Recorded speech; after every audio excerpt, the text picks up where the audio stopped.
Another week of women's basketball in the books. We're here with Coach Lynn Kennedy. Coach, you guys went on a long trip to South Dakota last week. Talk a little bit about not only the games that were played there, but actually the trip and how that will prepare you for this conference season. You know, going into the trip, we talked a lot about how it's kind of like a Big Sky Conference trip where you play 2 games Thursday, Saturday, and the Saturday afternoon game. Comparing it to like the Montana State trip, Eastern, Idaho, NAU, Southern Utah, even Weber, Idaho State, those trips where you've got to be ready for 2 quality teams on the road, dealing with all the, fans and just being on the road and maybe some distractions you have on the road. So with this young team, we're trying to break down everything as far as the things that we need to get ready for. So I felt like, going into Thursday night against South Dakota State, it was again maybe the awe factor of playing a really good team on the road, big crowd. We got down early, but we showed a lot of fight. We started to execute better in the second half. We put I think it was maybe a 14-2 run in the second half, got within 4. And that showed a lot about this young team, how they could respond on the road and get back into the game. So I felt like we got better that night as far as being on the road, being able to finish strong against a quality opponent who's gone up against, the best teams in the country. Saturday, going into South Dakota, we were prepared, we were ready. I think just our focus was a little bit off. We were in the game that first quarter, and then they kind of punched us in the mouth a little bit, and we didn't respond. And they're a good team. They're a quality team as well. And having that second game on the road, we weren't able to respond that game. They kept their full court press and half court press, and just our execution. We were maybe 1 step off, 1 rotation off. Our shots weren't falling, and it's something we can build on. Though we talked a lot after the game as far as responding and getting better that second night. And we're a better team than what we showed that day. But at the same time, I think we learned a lot about this team throughout that trip. Coach, it seems like every week this season we've had a different new player have kind of a breakout performance. This last weekend it was Kian McNair with 13 points on Thursday and a career-high 18 on Saturday. What have you seen over the past few weeks that has led her up to these scoring games? Well, not only her, but I think everyone's continuing to get better. But I think it's in our system, it's hard just to focus on one player because we have multiple players that can score any night. And I think it's, with her and a lot of the, especially the younger players, it's getting them comfortable, understanding tempo, understanding the speed that we want to play at, understanding our attack, and then our intensity on the defensive end. And once you have those in place, it gets them to more comfortable spots so they can play at a level where they're competing at the highest level. They're, bringing their level to the opponent's level. With South Dakota State and South Dakota, you're playing 2 postseason teams. They're both probably going to make the NCAA tournament. And to play at that level, you kind of have to raise your game. So you saw Keon do that this last weekend.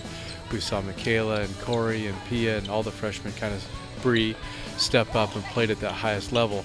Now we just need to get them to do it together. If we got that, you would see, really a 40-minute complete game from this team because we are a young team. So it's that learning process, but I feel like we're getting better every game.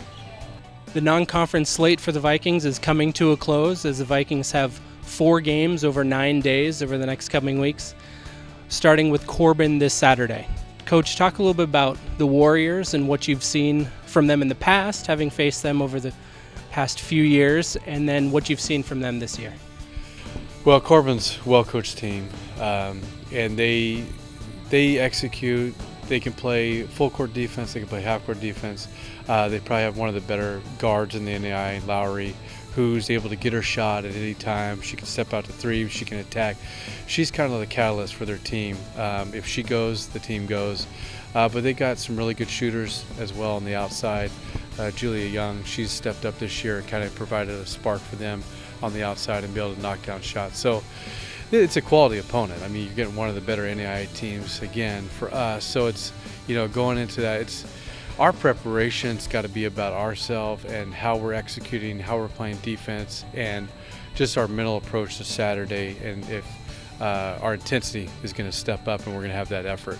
So that's kind of the things that we are looking for in Saturday's game against Corban. It's a good team coming in at home. We've got to protect our home court like we would in the Big Sky Conference.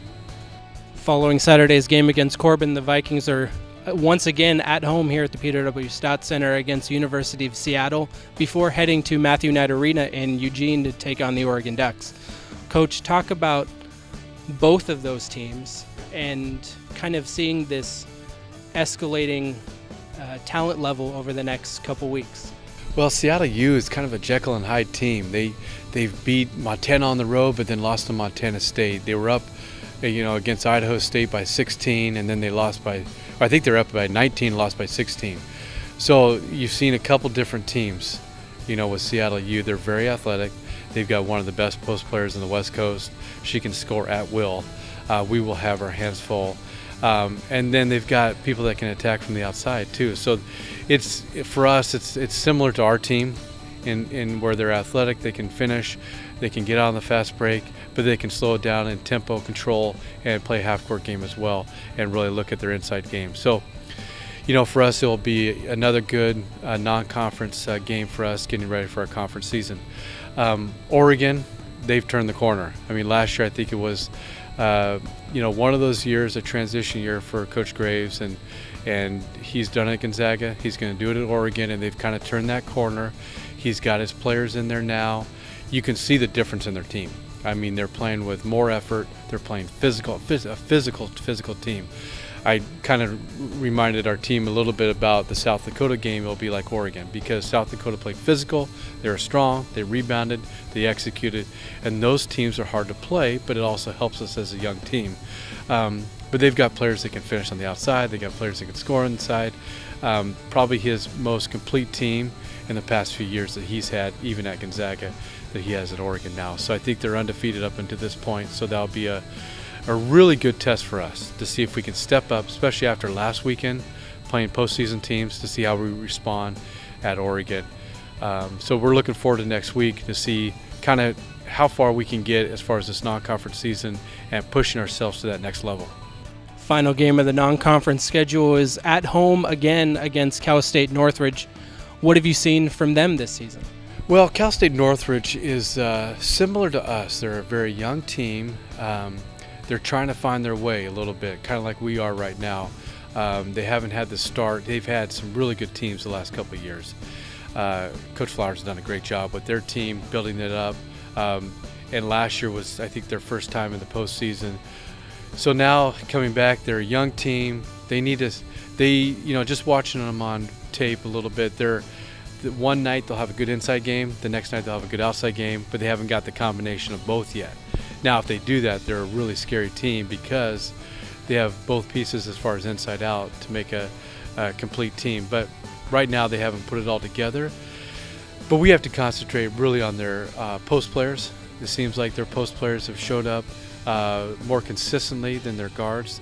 But then again, the other night against San Diego State, they're up 11 on San Diego State, and they were able to extend their lead. San Diego State came back. Cal State Northridge took over the game and ended up losing in the last seconds, but they were able to, make some outside shots to get back in the game. So we know we have our hands full again. We're excited to be at home to finish up our non-conference schedule and just to be ready for the Big Sky Conference season right after the break. It's going to be a fun next couple weeks as the Vikings have 4 games over 9 days, 3 at home here at the Stott Center. For all the action, visit govikes.com.